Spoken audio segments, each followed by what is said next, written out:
আমার ব্রাইড বসে পড়েছে, তো বলো তোমার ডিমান্ড কি আছে, কেমন সাজতে চাইছো আজকে? চাই দাদার কাছে সাবেকি লুক সাজতে, খুব শখ সাবেকি লুক সাজার। দেখা যাক দাদা কতটা কি করতে পারে, পুরো ভরসা আছে। ওকে, তো ব্রাইডের ডিমান্ড হচ্ছে একটা সাবেকি লুক, মাথায় ঘোমটা দিয়ে সুন্দর করে। তো চলো ব্রাইডের ডিমান্ড আমরা কতটা ফুলফিল করতে পারছি এটা তোমাদের সাথে শেয়ার করবো।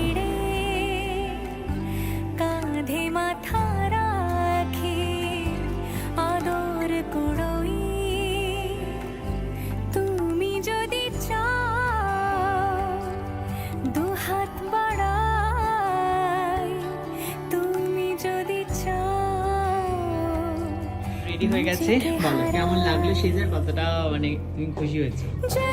খুব হ্যাপি, যেমন চেয়েছিলাম তার থেকে অনেক বেটার। আমি খুব স্যাটিসফাই হয়েছি, প্রচন্ড প্রচন্ড। থ্যাংক ইউ, তো কংগ্রাচুলেশন তোমাকে। Thank you. টাটা।